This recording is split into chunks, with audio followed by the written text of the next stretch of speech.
la semana entrante, que nos juntemos el día martes, vamos a hablar de esta ley.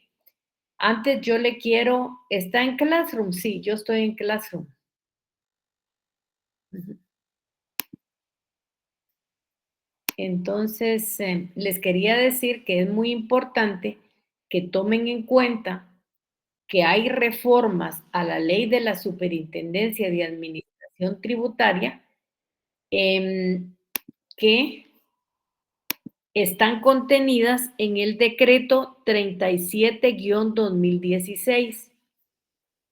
Este decreto 37-2016 se denomina Ley para el Fortalecimiento de la Transparencia Fiscal y la Gobernanza de la Superintendencia de Administración Tributaria.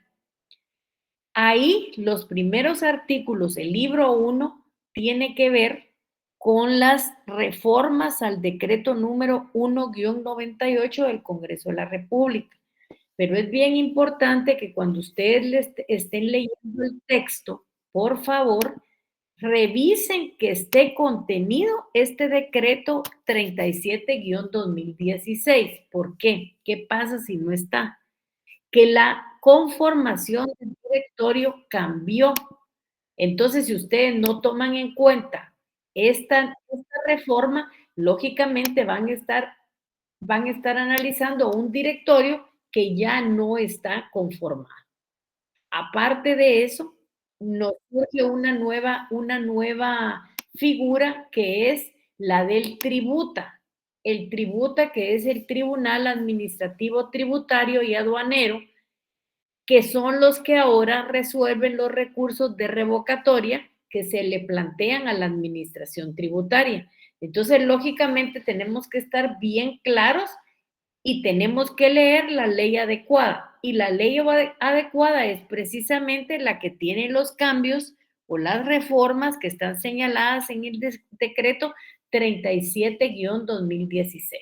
Si ustedes no tienen la versión de esa ley, sería bueno que ingresen a la página de la SAT y ahí impriman su ley o la trasladen digitalmente como ustedes quieran hacerla.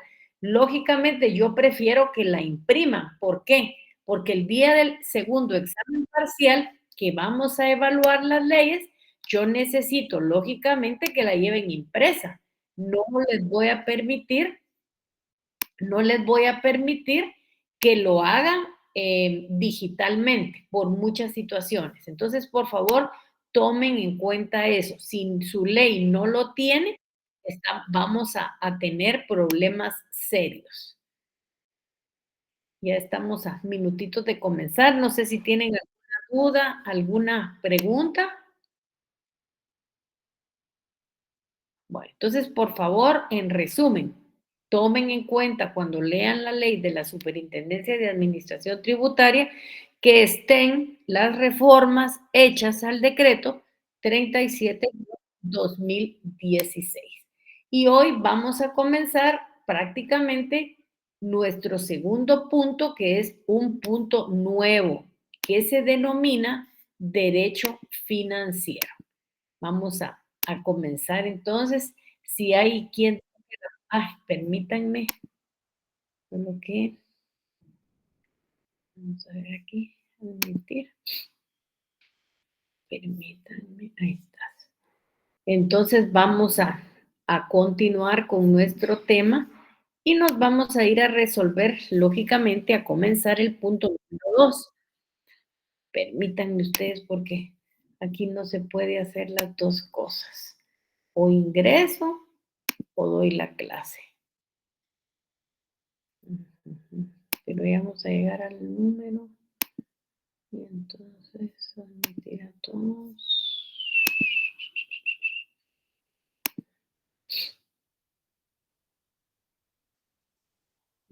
Hoy sí están casi todos aquí.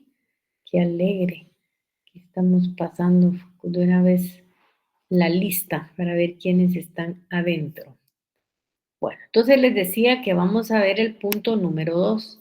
El punto número 2 tiene que ver con el derecho financiero.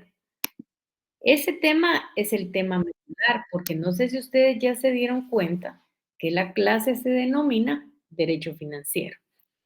¿Qué vamos a ver del derecho financiero? Este tema, lógicamente, es un tema muy extenso.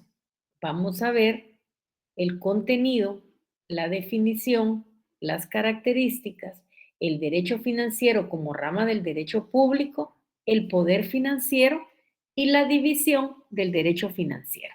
El derecho financiero se divide en el derecho tributario, derecho presupuestario, derecho patrimonial del Estado y el derecho monetario. Es importante que tomemos en cuenta que la rama más importante, permítanme, solo voy a cargar la computadora.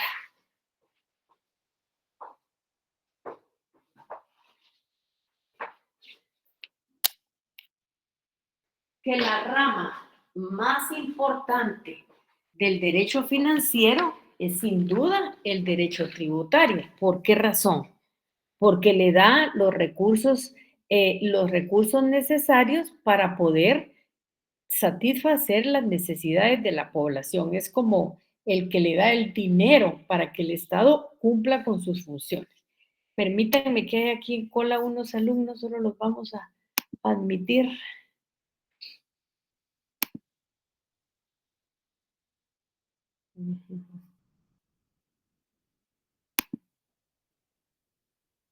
Bueno, entonces es importante. Eso es lo que vamos a ver prácticamente del derecho financiero.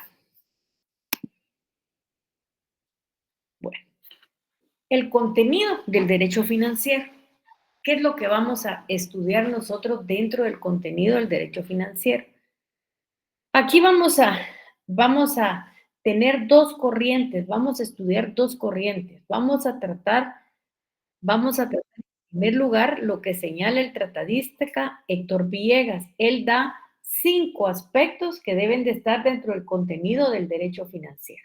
Y posteriormente vamos a ver lo que dice Matus Benavente, que es otro clásico del derecho tributario, y vamos a ver 4 aspectos que deben de estar regulados dentro del contenido del derecho financiero. Comenzando entonces con Héctor Villegas. Para Héctor Villegas, el primero es la regulación jurídica del presupuesto. El presupuesto, hoy por hoy para el Estado, juega un papel completamente importante. Y recuerden ustedes que ese instrumento denominado presupuesto público tiene dos grandes partidas que es el que permite el ordenamiento jurídico del Estado. Esas dos grandes partidas son los ingresos y los gastos. Entonces, cuando este autor, Héctor Villegas, habla de la regulación jurídica del presupuesto, él dice, en primer lugar, nos habla del presupuesto público. Sí, ¿por qué es público? Porque es el presupuesto del Estado. Este tema a profundidad lo vamos a estudiar más adelante, pero para poder estudiar este aspecto tenemos que saber que es un instrumento legal por medio del cual se calcula y autoriza los gastos y prevé los ingresos para solventarlos, determinando las respectivas atribuciones de los órganos del Estado en la gestión financiera. Él habla incluso de un derecho presupuestario que hoy por hoy ya va siendo una rama muy distinguida del derecho financiero, porque sin presupuesto el Estado no puede ordenar esos dos grandes rubros que conforman el presupuesto, los ingresos y los egresos denominados también gastos. Naturalmente, el derecho presupuestario se ha desarrollado muchísimo. Es más, en el último Congreso Jurídico leí unos documentos que dicen que ya se está considerando ser una ciencia independiente. Ya no está dentro de esa concepción del derecho financiero, sino que por todo lo que engloba, ya quiere ser una ciencia independiente. Él nos habla también de la regulación legal del tributo. Y ustedes van a oír mucho tributos e impuestos. Cuando nosotros hablamos de tributos, hablamos de una parte general. Y esa parte general se divide en impuestos, en arbitrios, en tasas y en contribuciones especiales. Ya van a ver cuando comencemos a leer el Código Tributario que lamentablemente en Guatemala las tasas no están contenidas dentro de los tributos, no aparecen en la ley. Pero esto no quiere decir que no existan. Lo que pasa es que existen y se desarrollan en base al contenido del Código Tributario. Como en Guatemala ocurre siempre, siempre se pensó hacer un código tributario general y un código tributario municipal. Pero después de 20, de 25 años, no nos hemos logrado poner de acuerdo y no tenemos ese código tributario municipal. ¿Qué se va a regular ahí del tributo? Lógicamente, cuando nosotros hablamos de tributo, debemos de pensar en su división, en esa división que la divide en impuestos, arbitrios, tasas y contribuciones especiales. Y de eso vamos a estudiar las relaciones concernientes a la tributación en general, que integran un sector específico denominado derecho tributario. Luego vamos a hablar la regulación jurídica del patrimonio del Estado. Ustedes saben que el Estado tiene su propio patrimonio y si nosotros nos vamos a la división más común de bienes, nos vamos a encontrar que es bienes muebles y bienes inmuebles. Claro, el Estado tiene bienes muebles e inmuebles. Y aquí lo que vamos a estudiar es esa regulación jurídica de la administración del patrimonio del Estado, o sea, la gestión patrimonial que éste hace, las regalías, todas las participaciones que tiene el Estado, cuando explota ese patrimonio, precisamente estamos hablando de la regulación jurídica del patrimonio del Estado. Es muy importante señalar que la inclusión de este sector jurídico dentro del derecho financiero es bien discutible, puesto que para algunos estudiosos del derecho financiero, la regulación jurídica del patrimonio del Estado no integra el derecho financiero, sino aquella parte del derecho administrativo que disciplina, lógicamente, la actividad privada de los entes públicos. Y esto es un aspecto que tenemos que tener bien claro y que es completamente importante. Así lo tenemos que tener. Ahora también él dice que es muy importante la regulación jurídica del crédito público. Y recuerden ustedes, cuando el Estado ha puesto a trabajar su patrimonio, cuando al Estado le han hecho donaciones, cuando el Estado ha cobrado impuestos, pero los recursos que tiene no les permite satisfacer las necesidades de la población, en lo que piensa es en la utilización del crédito público. Lógicamente, la utilización del crédito público trae como algo agregado, y ese agregado es la aparición de la deuda pública, que hay que pagarla, claro. Me dan el dinero, que pueden ser entes extranjeros o entes que están dentro del Estado, particulares o no particulares, tengo como Estado que calificar, pero me dan el dinero, pero a cambio yo tengo que pagar la deuda. Entonces, esta regulación del crédito público, esto debería de ser una figura que no debería ser utilizada normalmente, sino que por el contrario, debería de ser una figura extraordinaria cuando efectivamente, por cualquier razón, el Estado no puede tener el dinero necesario para satisfacer las necesidades de la población. Esto quiere decir que cuando hablamos de la regulación jurídica del crédito público, esto se refiere a la regulación legal de todos los aspectos que se refieren al crédito público, que está formada por todas las normas jurídicas que disciplinan las múltiples relaciones que surgen entre el Estado y los prestamistas, cuando el Estado utiliza los fondos provenientes del crédito público. Sí, usa los fondos del crédito, pero tiene que pagar la deuda.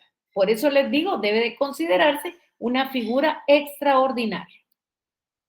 Y por último tenemos la regulación jurídica de la moneda, que se refiere al conjunto de normas jurídicos económicas relacionadas con la moneda y que constituye el derecho monetario de reciente elaboración. Yo tengo mis dudas que el derecho monetario sea de reciente elaboración, porque desde que apareció el Estado surgió la moneda, y recuerden ustedes que es prácticamente de la Revolución de Octubre cuando cuando se comenzó a ordenar lo que era el derecho monetario y ahí se creó la ley monetaria y la ley de libre negociación de divisas. Nosotros, cuando el dólar llegó tan arriba que sigue teniendo, no pensamos en perder nuestra moneda, sino ¿qué pensamos en hacer? Lo que nosotros pensamos en hacer, lógicamente, ¿qué era? Era mantener nuestro quetzal, pero tener un conjunto de normas jurídicas que nos permitiera la utilización del dólar, porque no podemos otra cosa. En cambio, tenemos a nuestro vecino El Salvador. ¿Qué hizo El Salvador? Adoptó como moneda el dólar y desechó su moneda nacional. Pero eso ya se trata de la identidad que nosotros tenemos con nuestra moneda. Ahora aquí entra Matut Benavente y él dice, bueno, aparte de estos 5 contenidos que son importantes, también es importante sumarles otros 4 contenidos. ¿Y cuáles son? La teoría financiera. Y él lo que dice es que es importante estudiar y conocer la teoría financiera. ¿Para qué? Para poder crear, modificar e interpretar la norma financiera y poder aplicarla. Es importante que los diputados, que el Congreso de la República conozca la norma financiera. Yo me recuerdo en el tiempo de Otto Pérez Molina, en los últimos momentos, dentro del presupuesto público, crearon 2 impuestos, que era la ley del cemento y la ley a la telefonía. En el presupuesto no podían ir, porque en el presupuesto solamente van a ir, va a ir los ingresos y los gastos. Y aparte de eso, nosotros tenemos el artículo 239 que nos dice que para crear un impuesto, el Congreso debe de crear una ley. Y eso está contenido en el principio de legalidad. Entonces, ¿qué fue la suerte? Lo metieron dentro de la ley del presupuesto, plantearon las inconstitucionalidades y se quedó sin efecto. ¿Por qué plantearon la inconstitucionalidad? Por la violación del artículo 239 de la Constitución, que es un principio base del sistema jurídico tributario guatemalteco y que todos lo debiéramos de conocer al dedillo. ¿Qué dice el artículo 239? Nosotros en Guatemala le llamamos principio de legalidad, pero en otros países le llaman principio de reserva de ley.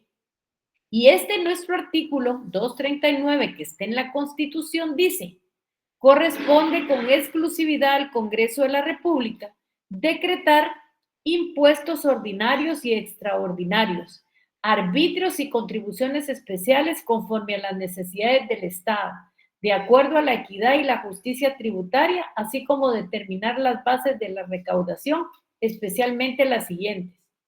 El hecho generador de la relación jurídica tributaria, las exenciones, el sujeto pasivo del tributo y la responsabilidad solidaria, la base imponible y el tipo impositivo, las deducciones, los descuentos, las reducciones y recargos y las infracciones y sanciones tributarias. Son nulas ipso iure las disposiciones jerárquicamente inferiores a la ley que contradigan o tergiversen las normas legales reguladoras de las bases de recaudación del tributo. Las disposiciones reglamentarias no pueden modificar dichas bases y se concretarán a normal lo relativo al cobro administrativo del tributo y establecer los procedimientos que faciliten su recaudación. O sea, ahí nos están dando una receta de cómo deben de estar los impuestos y qué deben de contener las normas de los impuestos. Lógicamente, si cuando incluyeron los impuestos dentro del presupuesto, hubieran conocido teoría financiera, nunca lo hubieran hecho. ¿Por qué? Porque sabían la existencia del artículo 239 de la Constitución. No se concibe, no es lógico que se pueda crear e interpretar las normas del derecho financiero sin conocer la teoría financiera.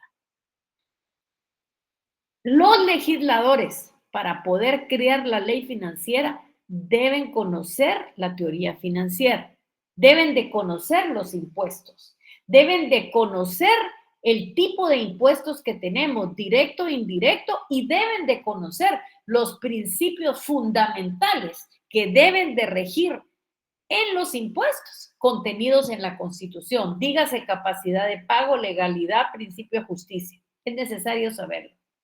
Yo les dije a ustedes al principio del curso que derecho penal tiene que ver mucho con la Constitución.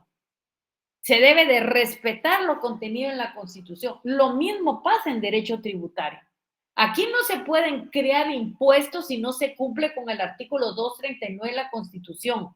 No puede usarse la analogía y decir, la ley dice esto, entonces yo pienso que es lo otro. No, así como los delitos están en el Código Penal, resulta que también en las leyes tributarias está la relación jurídica tributaria y está la determinación del tributo. Y sobre eso no nos podemos salir. Recuerdan ustedes que en el derecho financiero nosotros tenemos un procedimiento contencioso administrativo en materia tributaria, que hoy por hoy sigue siendo en única instancia. Lógicamente, los magistrados de lo contencioso deben de conocer la teoría financiera. ¿Para qué? Para aplicar la ley.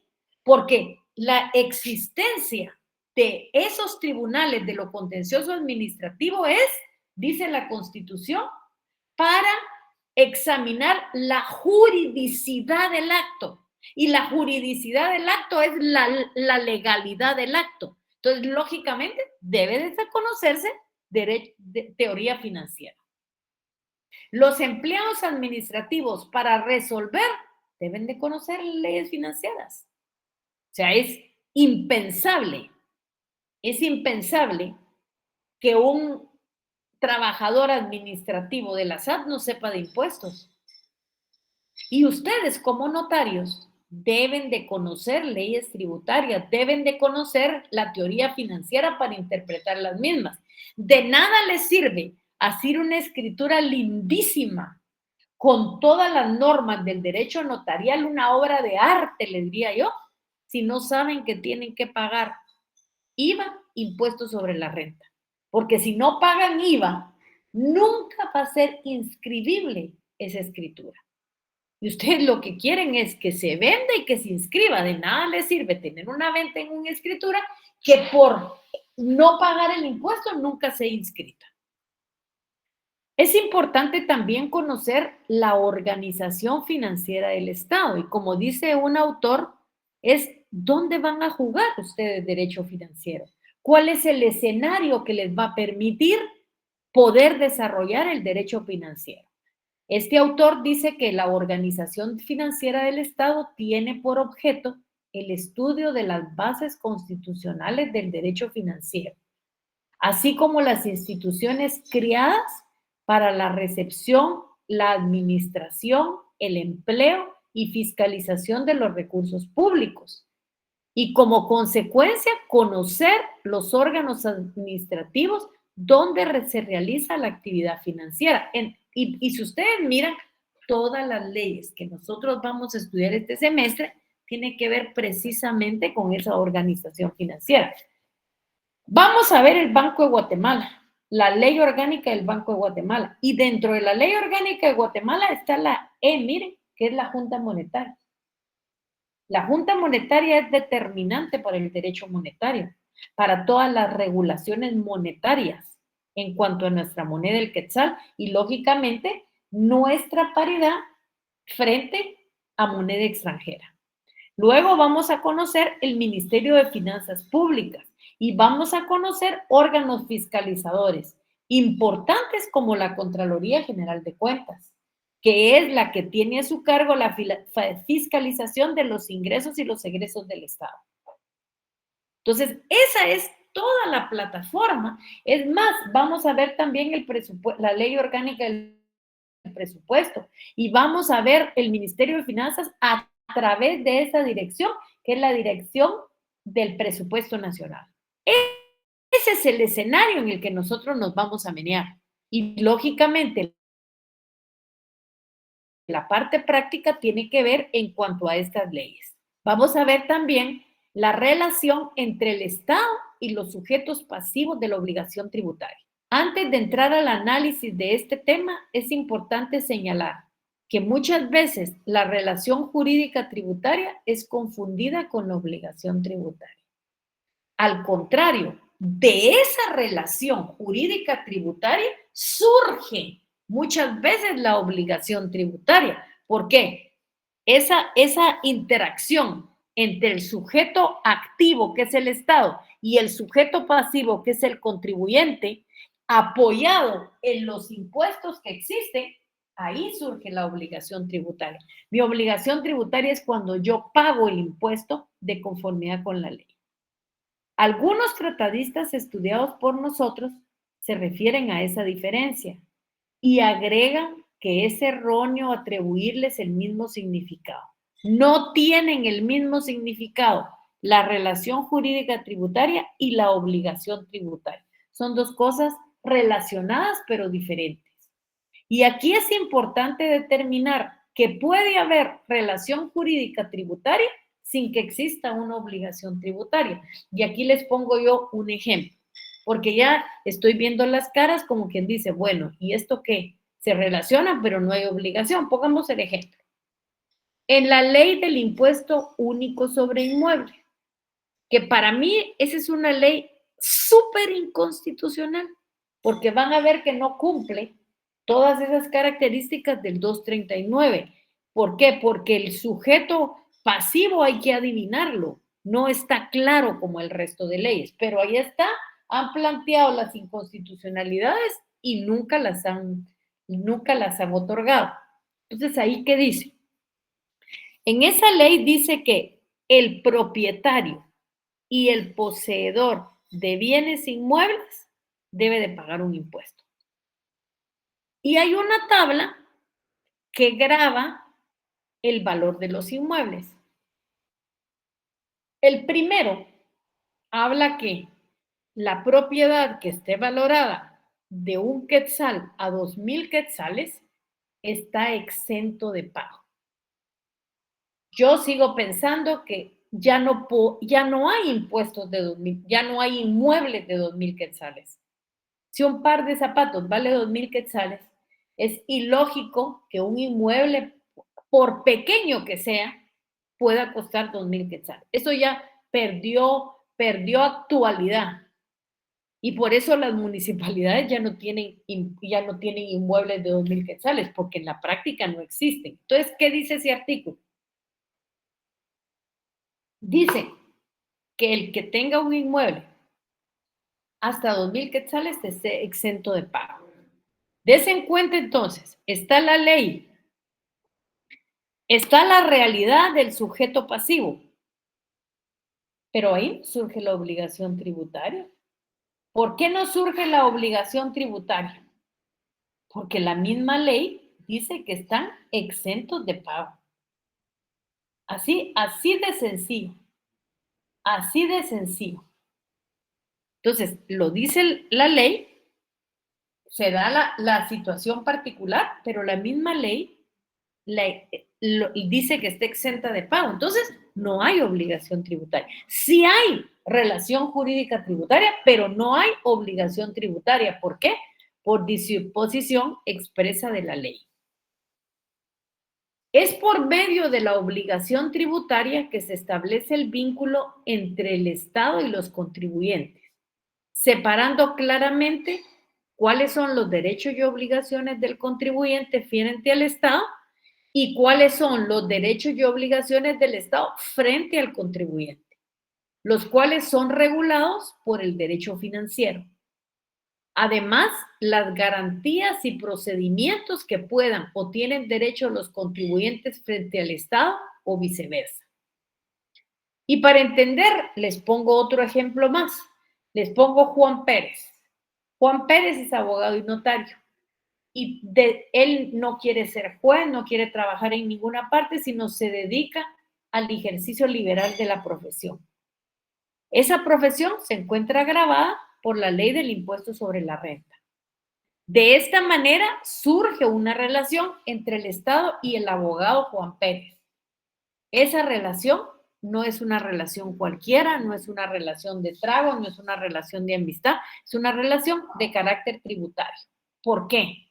Porque se deben tanto el Estado y el señor Juan Pérez una serie de obligaciones que deben de ser cumplidas.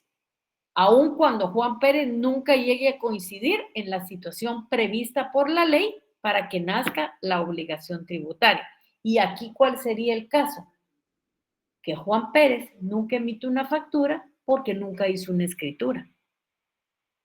Así de sencillo. Y no sería raro, porque ahora con 50,000 abogados, esto se pone complejo cada día y el poco dinero que hay efectivo en la calle no lo pueden utilizar para esta situación. En cuarto lugar están las relaciones que se originan entre particulares, originadas de los impuestos. Estas relaciones entre los contribuyentes surgen generalmente de la legislación financiera y tributaria. ¿Con qué objeto? Con el objeto de asegurarse el cumplimiento de la obligación tributaria y como consecuencia se genera la captación y los recursos. Ahora, hay definiciones como autores hayan. Vamos a ver una serie de definiciones. Yo no les voy a preguntar por autor. Ustedes lo que tienen que saber es las definiciones. Yo no les voy a preguntar por autor. Vamos a, en primer lugar, ver una definición anónima. Y dice que derecho financiero es una serie ordenada de normas científicas y positivas, referente a la organización económica de los gastos e ingresos del Estado. Ahí le faltaba una E. Se lo vamos a poner de una vez. De los gastos. Vamos a ver aquí. E ingresos del Estado. Ahí está. Matut Benavente, que ese es el autor que estamos utilizando en este tema. ¿Qué dice él? Él dice que es una disciplina jurídica que estudia principios y preceptos legales que rigen la organización del Estado. ¿Para qué? Para la percepción, para la administración y para el empleo de los recursos públicos y las relaciones jurídicas a que los impuestos dan origen para el Estado, para los contribuyentes, como los que se generan a consecuencia de la imposición. Realmente esta definición es muy compleja, muy compleja y creo que abarca todo lo que nosotros queremos abarcar. Disciplina jurídica que estudia los principios y los preceptos legales que rigen la organización del Estado para la percepción, administración y empleo de los recursos públicos y las relaciones que dan origen para el Estado y los contribuyentes, como los que se generan como consecuencia de la imposición. Fernando Sáenz de Bujanda, este también es considerado como un clásico de clásicos. ¿Qué dice él? Él dice que es una disciplina que tiene por objeto el estudio sistemático de las normas que regulan los recursos económicos que el Estado y los demás entes públicos pueden emplear para el cumplimiento de sus fines, así como el procedimiento jurídico de percepción de los ingresos y de ordenación de los gastos y pagos que se destinan al cumplimiento de los servicios públicos. Hipólito Rossi. ¿Qué dice Hipólito Rossi? Es una rama del derecho público que estudia y programa los principios e instituciones jurídicas que deben de regir la actividad del ente público consistentes en la dotación dineraria para atender a las necesidades estatales y las generales del país, la obtención de tales medios dinerarios, su administración e inversión y la realización dineraria de las dotaciones. Giuliani Funrush, conjunto de normas jurídicas que regulan la actividad financiera del Estado en sus diferentes aspectos, órganos que la ejercen, medios en que se exterioriza y contenido de las relaciones que originan. Giannini nos da dos. Dice, es el conjunto de normas que disciplinan las recaudaciones, la gestión y el gasto de los medios necesarios para la vida del ente público. Es el conjunto de normas jurídicas que regulan la actividad financiera del Estado. Y ojo, aquí hay algo que nosotros debemos de poner mucha atención y subrayar. La actividad financiera constituye el objeto del derecho financiero. O sea, esa actividad en primer lugar que hace el Estado para conseguir los recursos necesarios para poder planificar, emplear y efectuar los gastos es el objeto principal del derecho financiero. Y por eso encargó a la Superintendencia de Administración Tributaria que hiciera la primera función, la percepción de los recursos necesarios que le permitan satisfacer las necesidades de la población. Porque si él no hace bien su primera función, no va a poder hacer ni la segunda ni la tercera. Y esto lo tenemos que tener claramente establecido. Vamos a ver ahora cuáles son. Ramón Valdés Costa le llama carácter del derecho financiero, pero muchos autores dicen que son las características del derecho financiero. Entonces vamos a ver los caracteres o característicos del derecho financiero. Y aquí en primer lugar, vale la pena hacer la observación que hace Ramón Valdés Costa. ¿Qué dice él? Que pese a existir diferencias doctrinales, existen puntos de acuerdo respecto al derecho financiero y que los puntos de convergencia, los puntos en los que todos están de acuerdo, son las características del derecho financiero. ¿En qué están de acuerdo? Primero, en primer lugar, a que el derecho financiero es un derecho autónomo. ¿Por qué?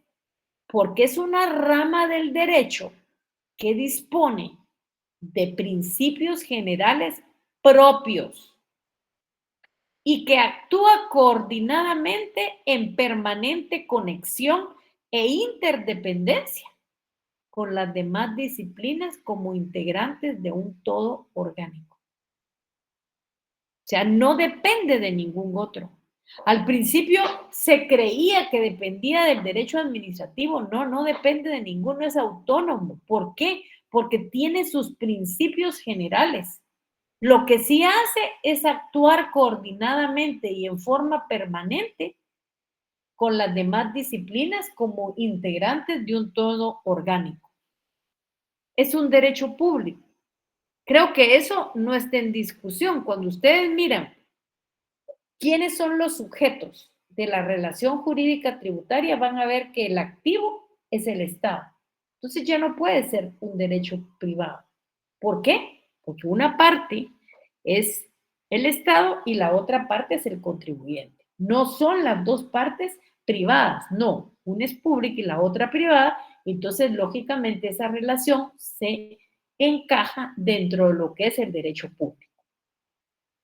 Y al respecto, ¿qué dicen los conocedores de este tema? Dicen que es una rama jurídica que debe de ubicarse dentro del derecho público, cualquiera que sea el criterio que se utilice para distinguir el derecho público del derecho privado. No puede caber duda alguna de que la disciplina en estudio pertenece al derecho público. Lo anterior, ¿por qué? ¿Por qué pertenece al derecho público? Porque las normas financieras no están destinadas a atender directamente las necesidades de los particulares, sino a normar el poder estatal de mando en el campo financiero. La satisfacción de las necesidades de la población no es en particular. La satisfacción de las necesidades de la población es en colectivo. Eso en primer lugar. Y en segundo lugar, porque el derecho financiero no es un derecho excepcional, sino es un derecho absolutamente formal, normal, formal y normal. ¿Por qué? Porque tiene una función muy importante y es proporcionarle al Estado los recursos necesarios para satisfacer las necesidades de la población. Plugiese es un tratadista que ha estudiado este tema y él con mucha autoridad ha dicho que el derecho financiero señala que no es concebible una ley más normal que aquella que regla la actuación del Estado, procurando los medios económicos que ayer, en la actualidad y siempre serán indispensables para la existencia de la organización política de la sociedad. Ayer es pasado, hoy es la actualidad y el futuro es siempre. Serán indispensables para la existencia de la organización política de la sociedad. Esto es una figura jurídica, dice Plugiese, relativo a las finanzas del Estado, porque ahí hay relaciones entre el Estado como un ente jurídico con los particulares y con otros estados e instituciones públicas, privadas, naciones o extranjeras. Y lógicamente, la relación de esos dos sujetos, activo y pasivo, activo que es el Estado, pasivo que es el contribuyente, es el que genera los derechos y obligaciones que nacen de esa relación. El Estado tiene derechos y obligaciones y el contribuyente tiene derechos y obligaciones. El derecho financiero que se encuadra dentro del sector público y que como tal regula las relaciones en las que priva el interés comunitario sobre el particular, priva el interés de la sociedad frente al interés particular. Y esto se produce no solo en el ámbito tributario, sino también en el ámbito presupuestario y del gasto público, en cuanto que las instituciones que se engloban en él tienen por finalidad fundamental equilibrar el poder dentro del Estado y asegurar que en cada caso será posible la existencia de responsabilidades por parte o a cargo de gestores de la cosa pública. Sistemático. El derecho financiero aparece como un ordenamiento instrumental y sistemático en cuanto al ingreso y al gasto, no como finalidades en sí misma, que cobran sentido cuando se aplica al logro de la finalidad pública. ¿Y cuál es la finalidad pública? ¿Cuál es la finalidad que persigue el Estado al cobrar impuestos? Tener los recursos necesarios que le permitan satisfacer las necesidades de la población. El problema es cuando los malos funcionarios toman dinero que no les corresponde, se lo llevan a su casa con un fin particular y se olvidan de la satisfacción de las necesidades de la población. Miremos, por ejemplo, cuando se trata de la necesidad de la salud de los hospitales. Hay gente que tiene cobertura en el IX. Hay gente que tiene cobertura de un seguro particular. Pero hay gente que depende en un 100% de la necesidad que tiene y que presenta y que le va a ser solucionado por un hospital público.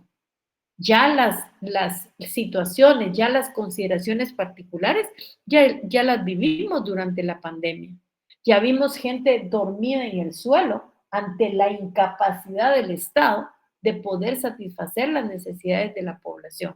Nosotros ya vimos lo que es correr por una vacuna, hacer grandes colas, porque creíamos que esa vacuna era la vida o la muerte, y el Estado incapaz de satisfacer las necesidades de la población. Y esto no es un tema de hoy, es un tema de ayer.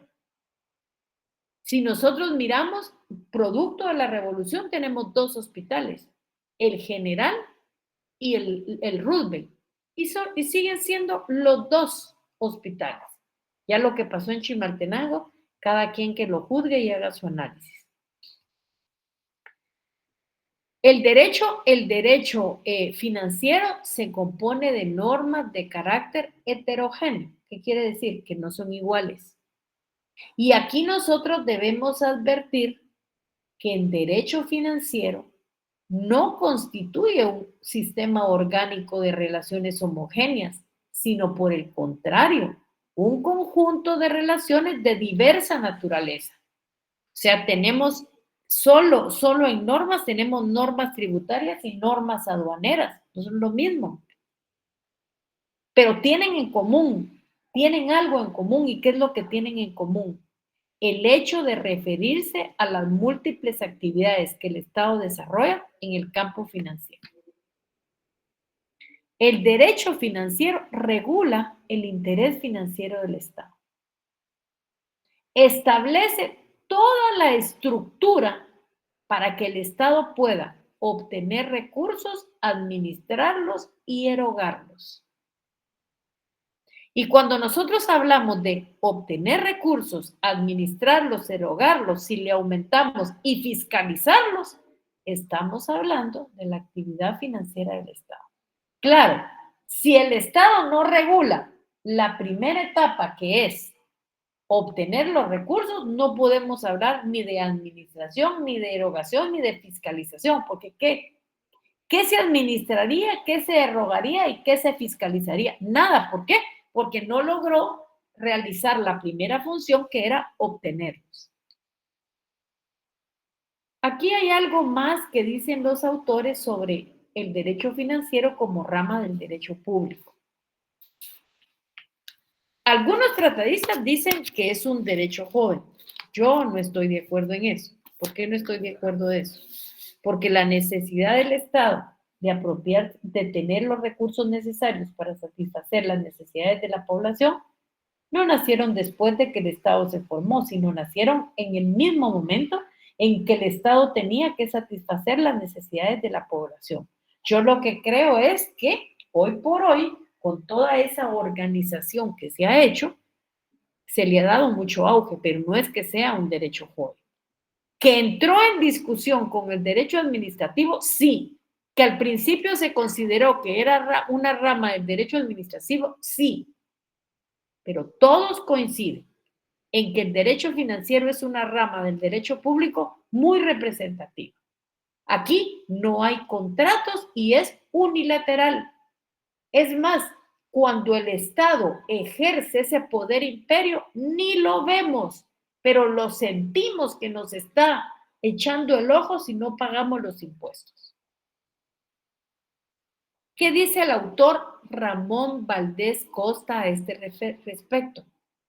Él indica que pese a existir discrepancias doctrinales, existen puntos de convergencia. ¿Cuáles son esos? El derecho financiero es una rama jurídica que debe ubicarse dentro del derecho público. Cualquiera que sea el criterio que se utilice para distinguir el derecho público del derecho privado. No puede caber duda que el estudio pertenece al derecho público. Ni por la cabeza, no se les va a ocurrir por nada del mundo pensar que está dentro del derecho privado. No. Está dentro del derecho público. ¿Por qué? Porque hay una participación activa del Estado. Es público porque es el conjunto de normas que regulan el orden jurídico relativo a las finanzas del Estado, a las relaciones del Estado como un ente jurídico con los particulares, a las relaciones con otros estados e instituciones públicas que pueden ser privadas, nacionales o extranjeras, y los derechos y obligaciones que nacen de estas relaciones. Se encuadra el derecho financiero dentro del derecho público y que como tal regula las relaciones en las que priva el interés comunitario, el interés de todos sobre el particular. Y esto se produce no solo en el ámbito tributario, sino en el presupuestario y en el del gasto público, en cuanto que tienen instituciones que se engloban a la finalidad fundamental, que es equilibrar el poder dentro del Estado y asegurar que en cada caso en particular será posible exigir responsabilidad por parte y a cargo de los gestores de la cosa pública. Al considerarse al derecho financiero como una rama del derecho público, es por el hecho de que es de carácter coercitivo la aplicación de sus normas. Además, no existe en el derecho financiero una libre interpretación. La ley debe de interpretarse en sentido literal y no puede dar la manifestación de voluntad de los sujetos que participan en las relaciones jurídicas financieras. Dicho de otra manera, aquí no es la voluntad de los sujetos que participan, aquí es la coerción y la imposición del Estado contenida en las leyes tributarias. El derecho financiero, como una rama del derecho público, es efectivamente diferente a cualquier derecho que esté contenido en el derecho privado. Y aun cuando deja a los sujetos que conforman la sociedad para que cumplan con los ejercicios de las normas, no les permite la libertad de que manifiesten su voluntad. Y al estar sujetos particulares en cualquiera de las condiciones que la ley financiera señala, solo tenemos dos caminos: observarla, cumplirla como la ley regula. Aquí no es yo voluntariamente quiero pagar, no quiero pagar, no señor. Existe la ley financiera, en base al principio de legalidad, solo me queda cumplirla. ¿Cumplirla cómo? No cumplirla como yo quiero, sino cumplirla como la ley lo regula. Por hoy nos quedaríamos ahí. ¿Dudas, preguntas, comentarios?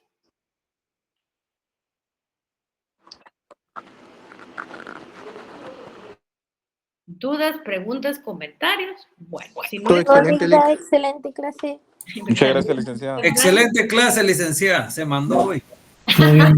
Muchas gracias. Entonces, háganme un favor, nos vemos el martes. El martes a todos los quiero con su ley de la Superintendencia de Administración Tributaria. Denle una leidita este fin de semana porque quiero que lleven las dudas y que podamos, ¿cómo les dijera yo? Podamos tener una claridad en cuanto a esta ley, que es el marco referencial más importante que tenemos este semestre.